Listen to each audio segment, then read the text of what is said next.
Saludos amigos de YouTube, aquí estamos con otra entrega más. No podemos dejar de lado este tema tan importante para el mundo, la situación y la guerra entre Rusia y Ucrania. Y para ello hemos invitado a nuestro espacio un experto en políticas públicas. Es abogado, es comunicador, es columnista de CNN y también de Infobae. Es un prestigio para nosotros tenerlo en este espacio. Es un dominicano conocido como Giovanni Vicente Romero. ¿Cómo te sientes, Giovanni? Me siento muy bien, José. Muchísimas gracias por tu amable invitación para compartir con las personas que siguen tu programa. Es un placer para mí, un honor. Qué Gracias. bueno. De verdad que nos prestigias teniendo en cuenta la hoja de vida tuya, la forma que te has desempeñado y sobre todo la manera en que explicas el contexto de situaciones que comúnmente están ocurriendo en el mundo, en Latinoamérica, en la República Dominicana y de alcance global. Vamos de lleno con este tema de Rusia y de Ucrania. Dice, yo quiero saber por qué, a pesar de los avances que ha tenido Vladimir Putin sobre el territorio ucraniano, todavía persiste la guerra. Nuevamente, muchas gracias por la invitación. Para mí es un honor estar aquí compartiendo contigo. Una persona que admiro mucho por su profesionalidad, una persona que he seguido alrededor de los años. Lo que sucede ahora mismo en el mundo con relación a esta crisis, a esta guerra, que ya por fin las personas, ¿no?, de las autoridades de Rusia están llamándole guerra. En principio le llamaban operación militar especial. Resulta que el mundo se encuentra en una encrucijada, pero ahora mismo esta guerra no parece terminar. Hay una posibilidad de que se dé un cese al fuego o que se pueda prolongar de una manera escalada a partir del 9 de mayo, por una razón muy importante. Las potencias como Rusia y especialmente esos países que se dedican, ¿no?, a la disrupción, como el caso, por ejemplo, de Corea del Norte, aprecian mucho la importancia de las fechas simbólicas y el 9 de mayo entonces se va a celebrar un aniversario más de la victoria rusa sobre Alemania en la Segunda Guerra Mundial. Entonces hay mucha posibilidad de que suceda algo ese día, que la guerra pare, que la guerra puede entonces escalar a un segundo o a un próximo nivel en términos bélicos, o que se haga un llamado a la paz. Pero Sí. el mundo lo que está viviendo en este momento es una incertidumbre total que está afectando, mientras tanto, a los precios, a los medios de producción, y está sin lugar a dudas afectando también el normal funcionamiento y las operaciones que se están llevando a cabo en virtud de que estamos en una pandemia. Es decir, que el mundo no ha terminado de salir de este periodo de pandemia, de crisis sanitaria, y se encontraba inmediatamente sumergido, inmerso en una nueva crisis, en este caso de corte bélico. Sí, así mismo es, pero con lo que Putin ha conseguido en materia de controlar parte del territorio que le pertenece a Ucrania, ¿no es suficiente o hay algo más que él esté persiguiendo que nosotros en este momento quizás no nos estemos dando cuenta? Lo primero es que Putin no juega, como he dicho en el pasado, no juega el ajedrez geopolítico de la misma forma que el resto de los actores. Es decir, él tiene su propio manual, tiene su propio libro político. Es difícil descifrar cuáles son los verdaderos objetivos de Putin, es muy difícil saber cuáles son las cosas que él está buscando, pero sin lugar a dudas, Putin, que está en un país que tiene una marcada vocación imperialista, lo que está buscando es regresarle a Rusia su antigua gloria. Es decir, volver a Rusia relevante y prominente en el escenario internacional, darle mayor importancia al país que ha venido perdiendo en los últimos años. Ahora mismo tenemos que tener en cuenta que cuando estamos ante una persona o un tipo de liderazgo, en este caso autócrata, un liderazgo autoritario, que no delega y que centra las decisiones en torno a su persona, es difícil desde un punto de vista psicológico, si le haces un perfil a esta persona, saber cuáles son sus verdaderos motivos. Probablemente él lo que quiere es volver a tener otra vez relevancia, como he dicho en el principio, y sin lugar a dudas, con esto, Putin lo que está buscando es decirle al mundo, a la arena internacional, de que él tiene un espacio en la mesa de discusiones y de que él tiene el botón, quizás, el botón nuclear, por lo cual todos deben escucharle.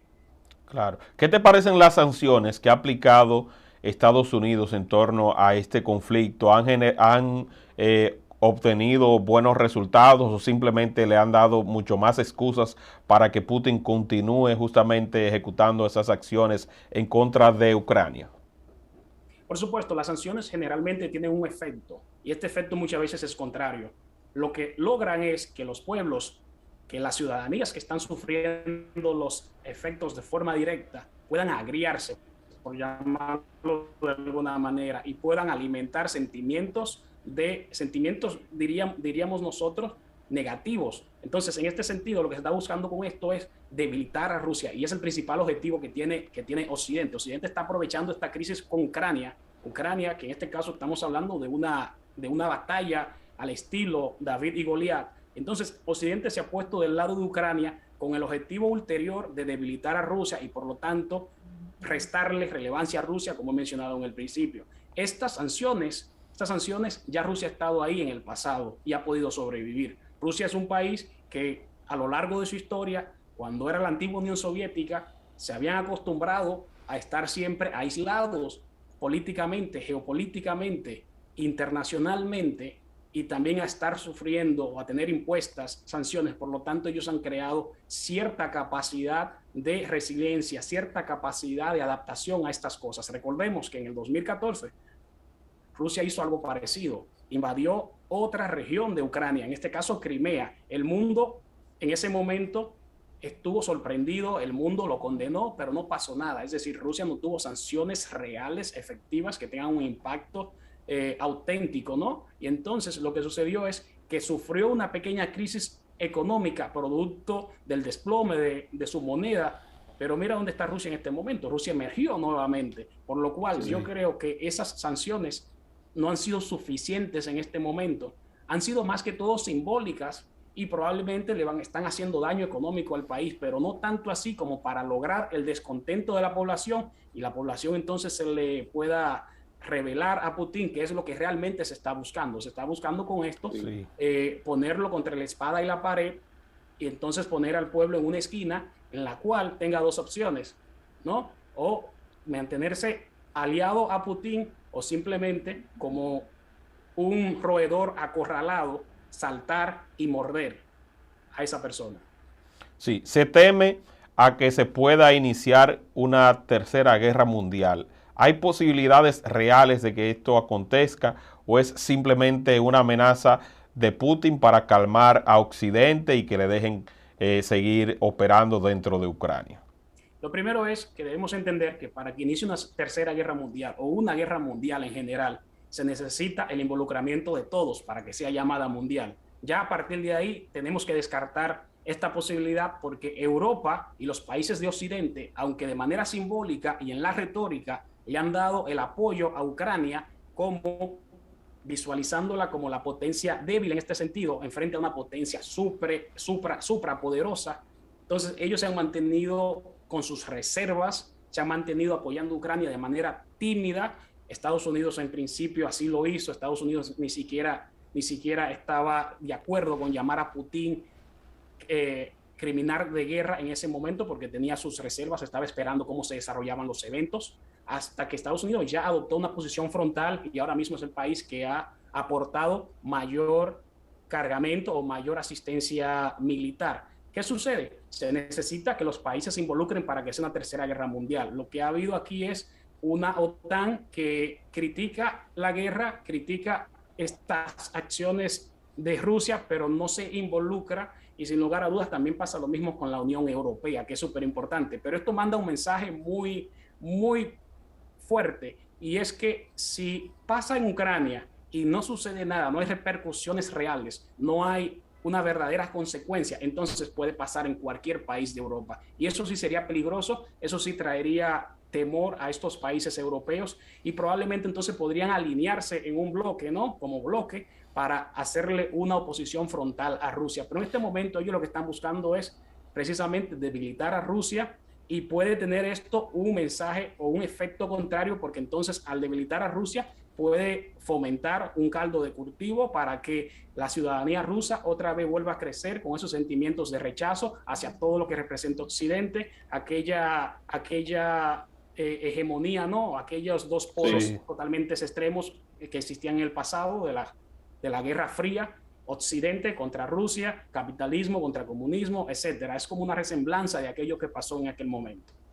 Además de debilitar en el plano militar, como ya dijiste al inicio de la conversación, Estados Unidos persigue otros objetivos dentro de Ucrania. Bueno, por supuesto, Estados Unidos siempre tendrá su plan B, su plan C, incluso su plan D, y quién sabe si hasta la Z. Cuando tú pones todas las posibilidades y las variables que pueden suceder, tú las pones sobre la mesa, tú ves cómo se pueden mover esas fichas en ese juego de ajedrez y por lo tanto tú sabes cuál será tu siguiente movimiento. Estados Unidos está ahora mismo inyectando mucho dinero a Rusia. Estamos hablando de 46.000 millones de dólares. Eso significa que Estados Unidos ya ha enviado a Ucrania, sí, a Ucrania. Estados Unidos ya ha enviado a Ucrania el equivalente al precio de Twitter comprado por Elon Musk. Ya puedes imaginar, 46.000 millones de dólares. Y entonces esto nos deja a nosotros la reflexión de que probablemente habría una tercera guerra mundial si Rusia finalmente, quizás en un momento de impulso o quizás en un momento que le falte la racionalidad, presiona uno de los botones nucleares que probablemente tiene a su disposición, porque no es lógico que a 60 y tantos días de guerra que llevamos ya, Rusia está perdiendo la guerra. Y es totalmente sorprendente cuando el país pequeño ha demostrado firmeza y el país grande con todos los recursos militares no ha podido terminar la guerra, cuando lo que había hecho o lo que había dicho en principio es que esta sería una operación militar especial y que cuando se cumplan esos objetivos se iban a retirar. Eso no ha sucedido, pero no me sorprendería si Putin comete o al menos incurre en alguna acción precipitada. En el año 2019, Rusia desarrolló ciberataques masivos de Internet. ¿Pudiera esto repetirse y ellos recurrir al tema de todo lo que tiene que ver con esta tecnología para combatir a los países que están apoyando a Ucrania? Hay un dicho muy importante que reza de la siguiente manera: el crimen no descansa. Yo no creo que esos intentos hayan cesado. La diferencia es que es muy difícil probárselo a Rusia, en el sentido de que Rusia está caracterizada, probablemente es una política institucionalizada de Estado, que ellos niegan cualquier implicación en semejantes acusaciones, en semejantes hechos. Ya lo hemos visto en el pasado. Rusia obviamente ha estado o ha sido acusada de envenenamiento de opositores, ha sido acusada de matar la oposición, ha sido acusada de llevar opositores políticos a prisión, presos políticos y otras cosas. Y lo mismo pasa con los ataques, no solo con los ataques en este caso, por ejemplo, cibernéticos, pero cualquier otro tipo de implicación. Es muy difícil comprobar eso, porque la política de ellos siempre es negar cualquier implicación.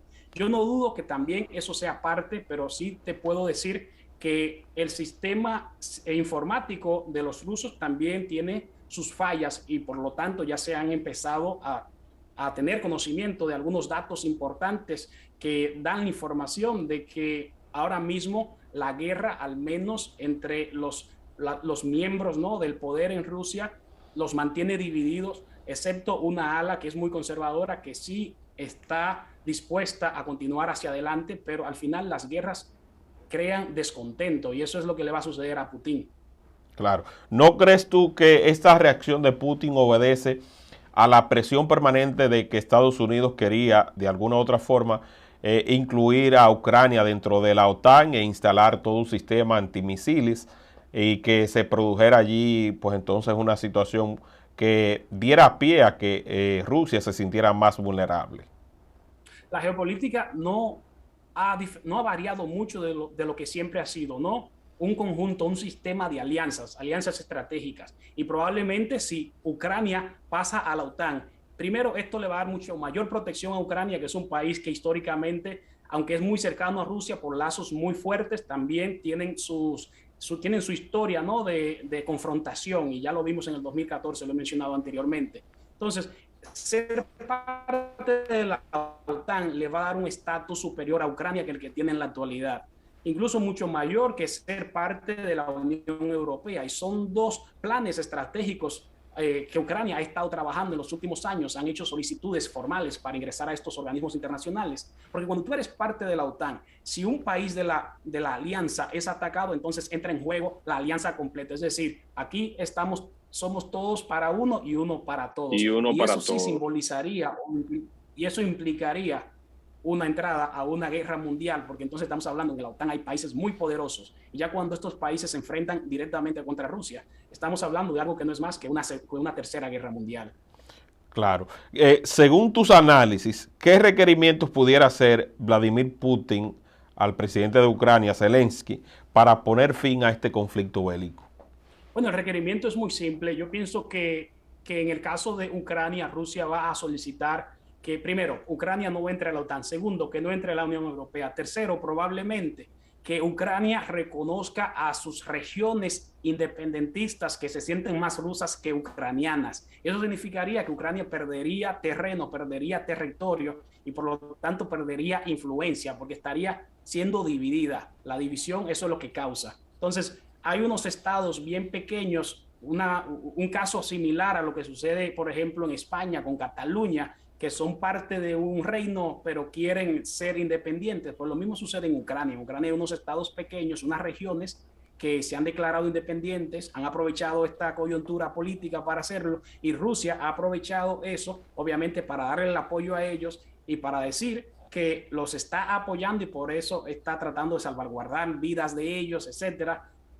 Lo que siempre sucede en las guerras, que muchas invasiones, muchas ocupaciones suceden porque el opresor dice, tuve que entrar porque tengo que cuidar o salvaguardar la vida de mis ciudadanos en ese lugar. Sí. ¿Hasta dónde pudiera aguantar la Unión Europea el alto costo de los combustibles y su dependencia del gas natural de Rusia, tomando en cuenta de que la situación pueda agravarse? Bueno, es una gran disyuntiva, es un gran dilema que tienen los europeos porque ellos acceden de forma obviamente con muchos beneficios al gas ruso, por ejemplo, a los combustibles. Entonces, esto ahora tener que darle la espalda a Rusia porque le están enviando un mensaje contundente de que no están con ellos, de que no apoyan lo que está sucediendo, de que lo rechazan.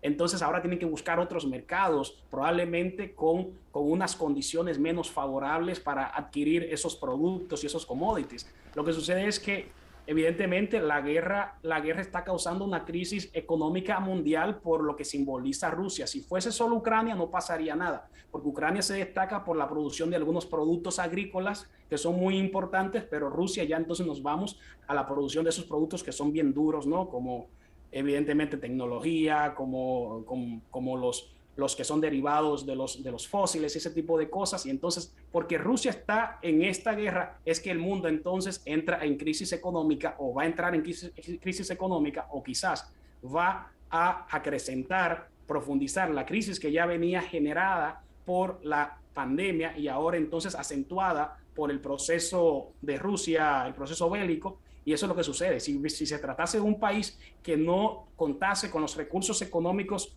naturales de Rusia y que no sea tan exportador como Rusia, pues eso sería un conflicto aislado de dos países y punto. Sí. Pero no es un conflicto aislado. Ese conflicto nos envuelve y nos involucra a todos.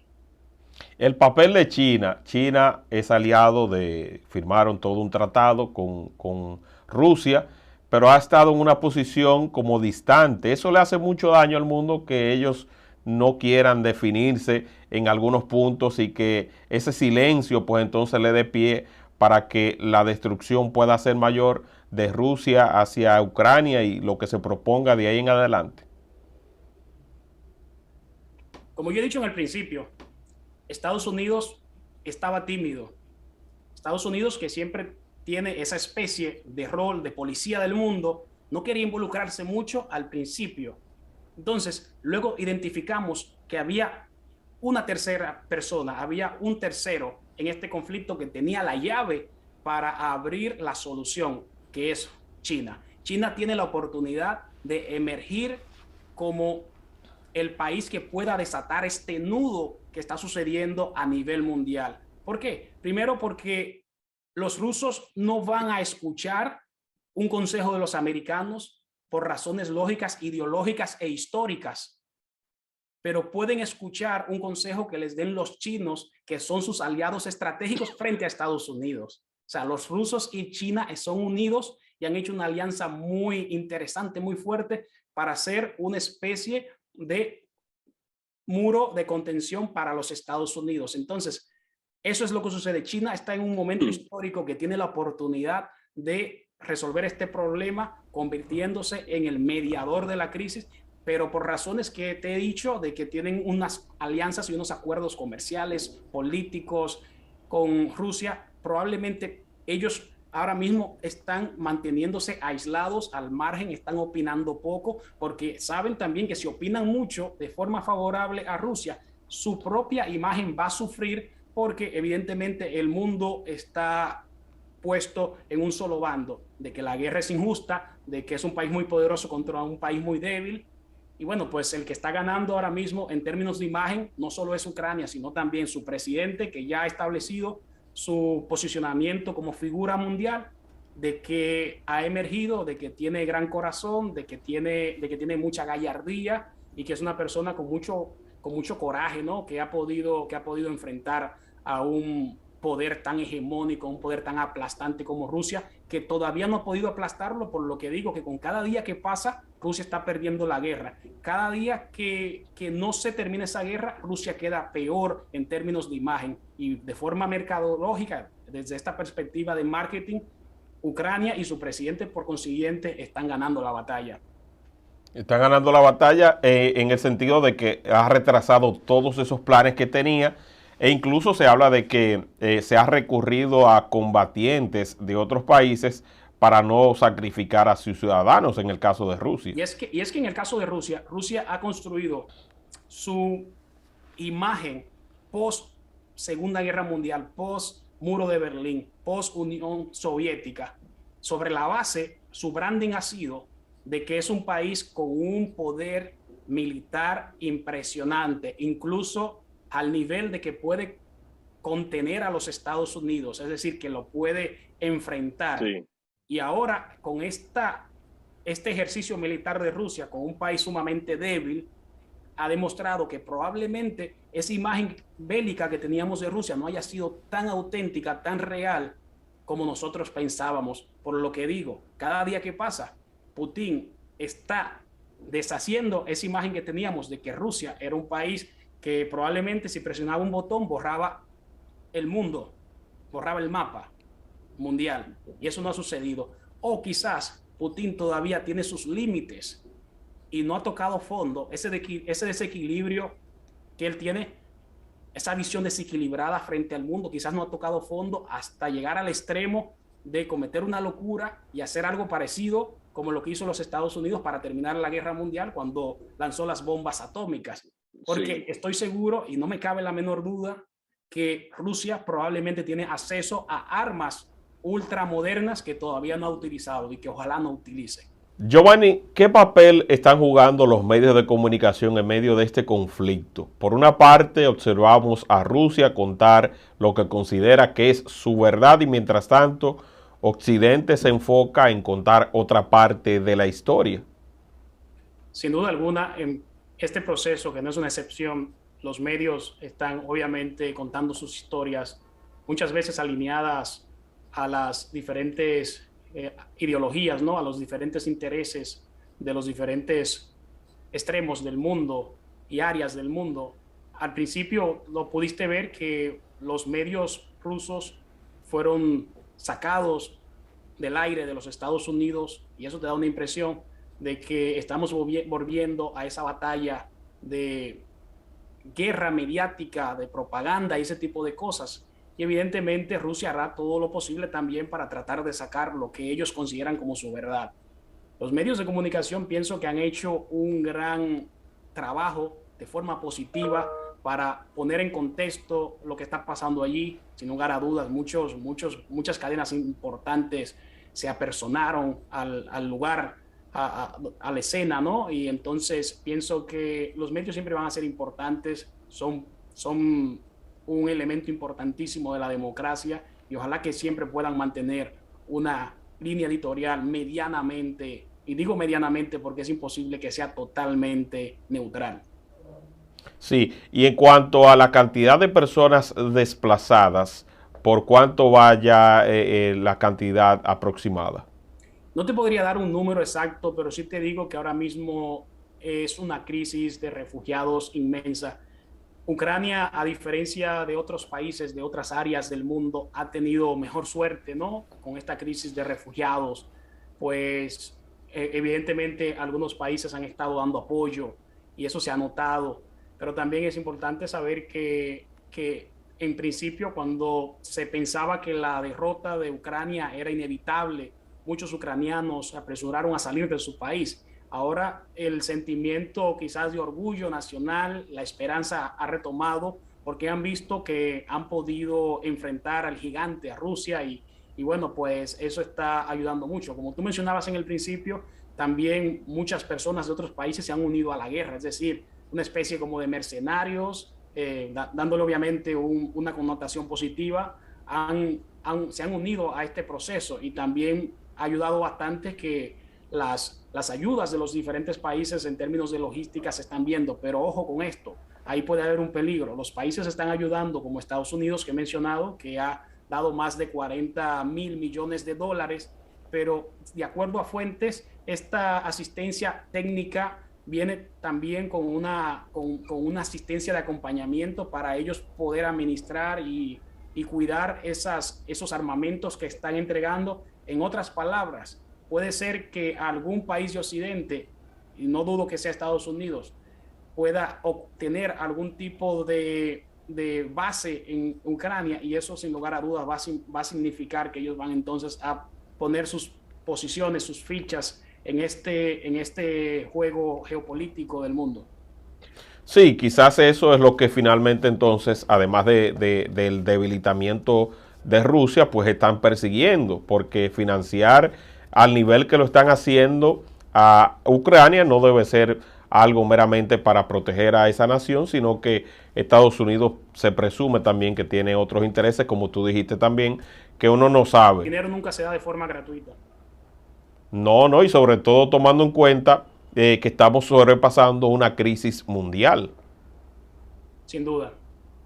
Con relación a Irán, a China y a Rusia, pudieran alinearse en un eventual conflicto que se pueda extender más allá de esas fronteras de Ucrania y que si así Vladimir Putin lo necesita, estén ellos dispuestos a darle esa ayuda. Estos países, todos de manera particular, tienen sus propios intereses y tienen su propia historia respecto a Estados Unidos. Tienen su propia historia con Estados Unidos y sus propios asuntos que han venido lidiando por los últimos años, décadas incluso. Cuando se trata de tener una posición que sería en frente a los Estados Unidos, entonces ellos se unen más que nunca. Es decir, en este momento, tanto Irán y otros países como Corea del Norte están manteniendo una especie de timidez, obviamente sin dejar caer su apoyo a Rusia, aunque sea de manera simbólica, aunque sea en el mensaje y la retórica, pero no están introduciéndose plenamente al conflicto porque están esperando que se sigan desarrollando las cosas. Pero una vez que ya Estados Unidos ponga un pie en Rusia, y cuando digo poner un pie me refiero a que Estados Unidos se una a la guerra, que es algo que no veo factible ni veo posible en los próximos meses si es que esta guerra se extiende. Entonces ahí ellos sí tendrían un motivo para unirse y ponerse del lado de Rusia, porque al final de cuentas, te voy a decir algo, el fin ulterior es Estados Unidos, porque el mundo, aunque la Guerra Fría terminó, el mundo sigue todavía dividido, está polarizado entre esas dos vertientes, entre dos miradas diferentes del mundo. Y aunque ya hoy no se hable de capitalismo y de comunismo, se hablan de otras cosas, se hablan de los mercados financieros, se hablan de otro tipo de influencia que se tiene que lograr. Claro. ¿Quién pudiera haber manejado mejor esta situación? ¿Joe Biden o Donald Trump? Es una pregunta bastante interesante, pero si nos vamos a hacer un análisis desde el punto de vista psicológico de cuáles son los rasgos de las personalidades de estos dos líderes y cuáles son los tipos de liderazgo, cuando tenemos que Joe Biden tiene un liderazgo democrático, que delega, que da participación, mientras que en el caso de Donald Trump hay un liderazgo que está categorizado dentro de lo que se conoce como liderazgo autoritario, transaccional, que es un sistema de recompensas y castigos, y al mismo tiempo es un liderazgo que es totalmente dominante porque el presidente tiene que brillar. Y yo te puedo asegurar a ti que si hubiese estado Donald Trump, probablemente hubiese ya hecho incluso un viaje a la zona o hubiese probablemente estado tratando de darle al mundo una solución en el sentido de que era una oportunidad impasable para él para brillar en la arena internacional y regresarle a Estados Unidos ese anhelo que él tenía, al menos retóricamente hablando, de volver a Estados Unidos grande otra vez. Así que yo creo que desde el punto de vista de marketing, probablemente Donald Trump no hubiese dejado pasar esta oportunidad, mientras que la prudencia se impone con Joe Biden, que se mantiene observando cómo se desarrollan los eventos. En el caso de Trump, yo creo que él estaría haciendo algo parecido como lo que hizo con Corea del Norte. Probablemente hubiese querido ser un mediador entre Rusia y Ucrania, como lo hizo entre Corea del Norte y Corea del Sur, para unir las dos Coreas, y precisamente porque él tiene una buena relación con el presidente de Rusia, a quien confesamente ha dicho que admira, le ha dado elogios en público muchísimas veces, y aunque tenía atrás una mancha que le seguía, que es que el gobierno de Estados Unidos, el Congreso, piensa que Rusia tuvo injerencia para que Trump fuera presidente de los Estados Unidos, pero de seguro que Trump hubiese tratado de tener una especie de protagonismo, porque al final de cuentas su modo, su modelo de liderazgo y su personalidad, de eso es que trata, de ser una persona que se impone, que tiene un criterio que no respeta las normas de la corrección política, y sin duda, obviamente, iba a tratar de aprovechar el momentum. Sí, y que hay de cierto de esas pues teorías y datos que se ofrecen a través de internet de que Hunter Biden tiene o tenía negocios en Ucrania. Bueno, no te podría decir que hay de cierto. Lo que sí te puedo decir es que ese es un rumor totalmente generalizado en Estados Unidos, pero en específico previo a la elección de Joe Biden, porque lo estaban utilizando obviamente como una arma de campaña para restarle puntos a ese candidato, porque su hijo tenía negocios con esas empresas, ¿no? Y en esos países. Pero obviamente esto fue después una caja de Pandora que se convirtió en una trampa para el cazador. El cazador terminó atrapado porque uno de los motivos por los cuales el presidente tuvo que tener un juicio político en el Congreso fue precisamente porque había pedido al presidente de Ucrania, Zelensky, que dijese, o por lo menos que expusiera todos los supuestos negocios sucios que tenía el hijo de Biden en Ucrania. Entonces, obviamente perdió relevancia el tema porque fue visto como un mecanismo o un recurso de campaña, una arma de campaña, por decirlo de alguna manera. Mucha gente entiende que quizás el presidente de Ucrania debió desde un principio tratar de conseguir alguna negociación y no sacrificar tanto a su población. ¿Qué opinión te merece eso? Claro, por supuesto, pero al mismo tiempo también habría que ver cuáles son las posibilidades, cuáles eran las cartas sobre la mesa que él tenía. Sin lugar a dudas, él obviamente también, al igual que Putin, al igual que cualquier presidente, quizás tenía una cuota, un grado de orgullo, y cualquier concesión que él haya hecho en el principio hubiese simbolizado una derrota política para él. Le hubiesen pedido quizás la renuncia para tener un líder de transición o un líder que pueda evidentemente navegar el país en esas aguas tan turbulentas de una crisis cuando hay un posible ataque a la puerta de la esquina o a la esquina, no, sería importante. Pero yo pienso que él lo que ha hecho es aprovechar la situación para sacarle provecho desde el punto de vista de que ya es una figura mundial, es una figura conocida en todo el mundo, está tratando de mostrar evidentemente que sí puede. Lo que creo que está tratando de hacer es romper un paradigma, decirle al mundo que él puede derrotar a Rusia, y ojalá que tenga suerte en sus propósitos y pueda preservar vidas de ciudadanos de su país, y al final que esto termine, porque es una guerra sin sentido cuando lo analizamos. Sí, se habla de que la moral de los militares rusos está por el suelo y sobre todo también ante algunos acontecimientos como lo fueron el hecho de que se hundiera una de sus embarcaciones más emblemáticas, entre otros aspectos, y la demora también que se ha tardado en conquistar el objetivo. ¿Qué tú nos pudieras decir sobre esa parte?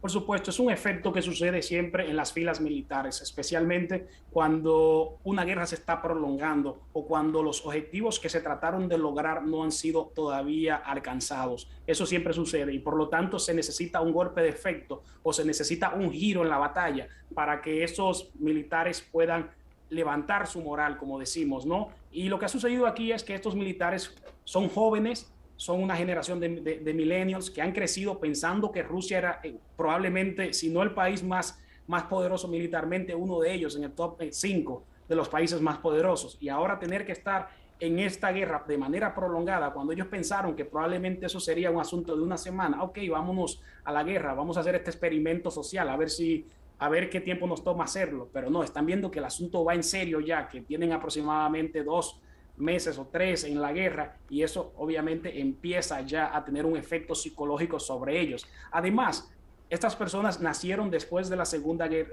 nacieron después de la Segunda Guerra Mundial, nacieron después de la caída del muro de Berlín, nacieron en la apertura, si se le puede llamar de esa manera, de Rusia y por lo tanto ellos no guardan esos sentimientos del pasado que dividían naciones y es muy probable que esos jóvenes lo que quieren es integrarse al mundo y estas posiciones, estas posturas que adopta la Rusia de Putin, lo que hace es que los aísla y los rusos no quieren eso. Los rusos quieren vivir una vida normal y hacer turismo como hace todo el mundo, pasar por el mundo, ser bien recibidos y obviamente tener una buena imagen, lo que no tienen en este momento porque ha sido muy mermada por este proceso, por este ataque sobre Ucrania. Sí, no puedo dejar de pasar la oportunidad sin preguntarte sobre la postura que ha tenido la República Dominicana en este conflicto, con la posición del presidente Luis Abinader, lo que se ha expuesto ante la ONU y demás, y quería saber si tú entiendes que estas son posiciones correctas, las que ha adoptado la República Dominicana, o si simplemente está sirviendo, como se dice popularmente, como un perrito faldero de los Estados Unidos.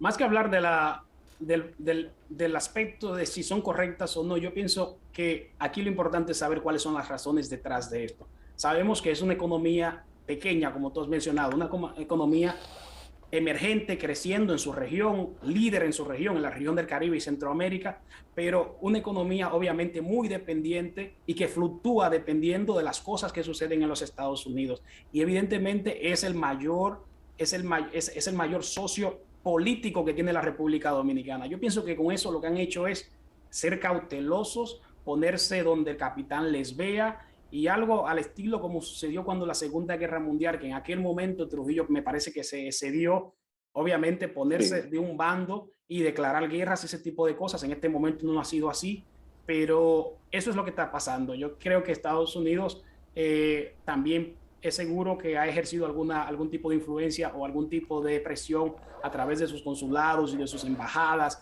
para que los países que de alguna manera comercial o políticamente tienen lazos con ellos, puedan entonces alinearse bajo un emblema, bajo un mensaje o una posición. Y eso es lo que está pasando quizás en República Dominicana. ¿Qué yo haría? En mi caso, fuera muy cauteloso con tomar posiciones absolutas, porque tú nunca sabes, la situación se puede cambiar y al final lo que era blanco puede resultar que es negro y cambiar. Entonces, es algo parecido como lo que se hizo en el principio del gobierno, cuando el gobierno adoptó una posición muy determinante sobre su política frente a Estados Unidos en detrimento de su política frente a China y marcaron una línea entre Estados Unidos, China y República Dominicana y dijeron, nosotros a partir de ahora somos más cercanos a Estados Unidos y seguimos siendo amigos de China, pero en temas de seguridad nacional no tendremos acuerdos con ellos, ni marítima, ni nada de esas cosas. Entonces, yo pienso que en ese sentido, esa posición quizás fue un poco precipitada, no era necesaria. Esas mismas cosas que ellos dijeron se podían hacer sin haberse dicho. Claro, quizás era preferible mantener una posición neutral.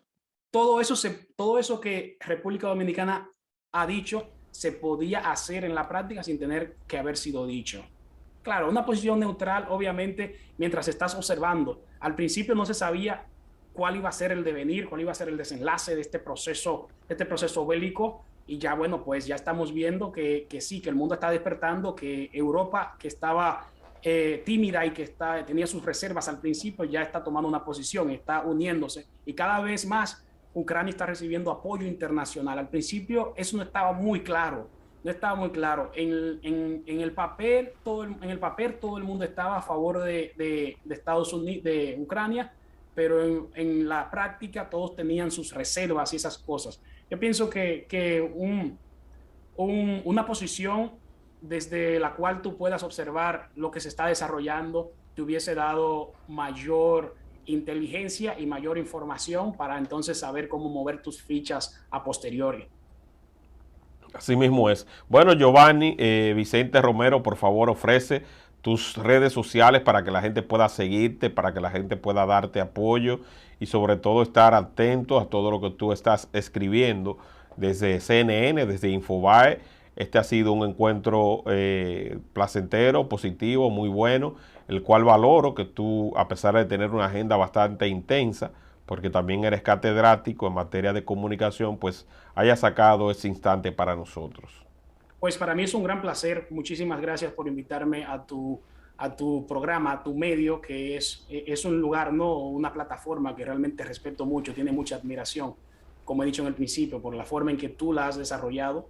Y te he venido dando seguimiento desde el principio, así que me siento muy bien aquí. Me sentí, obviamente, como que llegué al lugar donde había estado siempre y te lo agradezco. A mí las personas me pueden encontrar por mi propio nombre, ¿no? Giovanni Vicente Romero, y ojalá que podamos compartir e intercambiar impresiones en algún momento. Me pueden encontrar a través de Twitter o las otras plataformas similares, Instagram, siempre a la orden, y ojalá que podamos simplemente seguir aportando a la conversación, contribuyendo al debate y que esta conversación pueda ser mucho más inclusiva y pueda ser mucho más consensuada. Sí mismo es. Bueno, gracias. Que pases un feliz resto del día. Que Dios te siga bendiciendo, iluminándote el camino y que sigas representando a los dominicanos de una manera digna, de una manera respetuosa, de una manera que nos llena de orgullo. Así es que éxitos en tu carrera. Muchísimas gracias. Esas bendiciones rebotan hacia ti. Amén. Bueno, pues seguimos con las exclusivas de José Peguero. Recuerden compartir este contenido para que siga llegando a mucho más personas y apoyen a Giovanni Vicente. Bye, bye.